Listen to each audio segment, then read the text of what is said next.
See, it's like 4:30 in the morning right now, and like the later in the night that I make these videos, the more intense these feelings are, and so it's like I think I maybe went too long. I think the sweet spot to make these videos is gonna be between like 10 p.m. and midnight.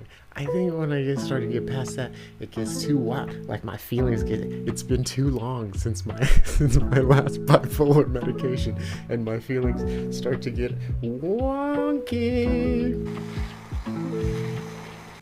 I was trying to make content that's the most authentic, and I started by trying to. I mean, I like political stuff. I obviously like drug stuff. So I was trying to do things where I took existing information and passed it through the filter of Andrew Ferris. But it was still an act because I was taking something existing, repackaging it, and giving it to you. As opposed to with this, I am just myself. And I realized I had to be smoking weed because even my regular self has some layers of default programming that are running where, you know what I mean? I want you to like me. I want you to think I'm attractive. I want you to buy my shit. And so like, I would, before I got high, I would like think, oh man, I have this table over here, even though it's more comfortable for me and my legs can move around. I was gonna feel bad because I thought, oh, I need the table here because I look fat, especially sitting down over like this. Like nobody would ever take an Instagram picture like you'd be standing up like, oh, and so like that shit, fuck. You fucking take a little dabberoonie and you're like, fuck that motherfucking seat. Like, I don't even own chairs. I don't even need chairs. Fuck that shit. And and like, I feel that I don't really, I like doing this with you because it's like we're in like a little safe, like, shh, you know what I mean? It's just like kind of our thing. Because, bro, smoking with strangers or getting high with strangers, like, I think drugs and getting high in general is actually a very intimate thing, and you're sharing a very vulnerable space with like another person. And so I think that because like I think that because a lot of weed shows that I would watch were really focused about weed. Like, you know, oh hey, I got this weed, it's this percentage, I got it from this place, here's how much it costs, here's the terps on it, here's the CBD, here's the nose on it, here's how I think the weed is, it got me real high. And like, I like that, but I don't think I could sustainably just talk about that forever. And like, in real life, when I would get high with people I really enjoyed, bro, we'd chop it up the whole time. And like, that was the coolest part about weed, was like, we're gonna fucking hang out and just and I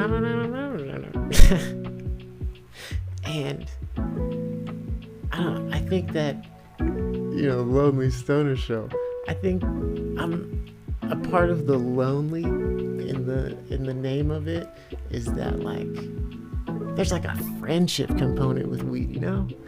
And of course I'm so happy that weed is legalized for everybody, or not for everybody, fuck, legalized for a lot of people, but still fucking people still in prison right goddamn now for smoking weed. That is crazy, bro. But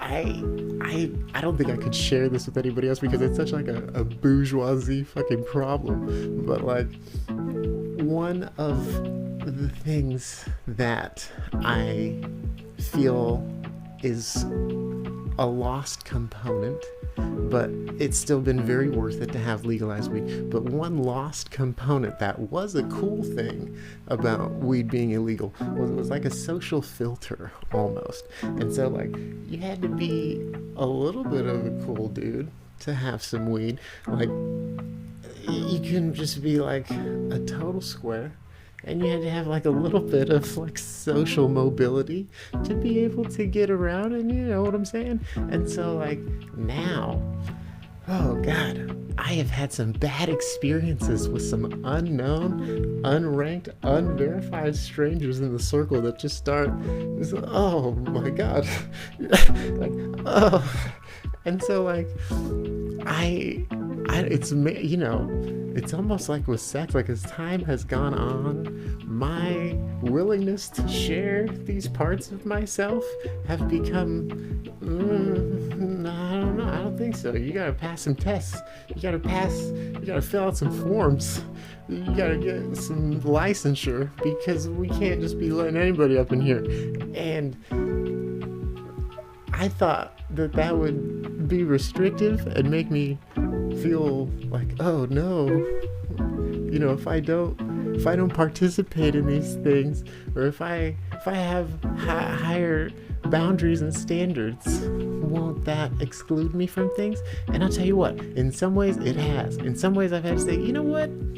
That is outside of the boundaries of what I will allow people to say to me or to treat me. And what that means is that I'm going to leave now, and I'm never going to speak with you again. Goodbye. And like, fuck, like, it feels bad at the time. It's hard to do, but like, goddamn, that is some like Kamehameha Super Saiyan 9000, just like, and like, oh, it's powerful, even because it's so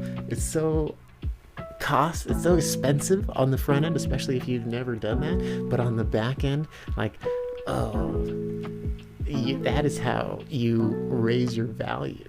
Like, and you're not in a stupid, like, oh, alpha male way, like in your self-esteem, self-worth. You know what I mean? Yeah. Anyway, buddy, I've been having those thoughts build up inside of me. I mean, I've been carrying these around like a bag of bricks, and like, thank God, I got to give them to you finally. All right, this is long enough. I'll talk to you soon.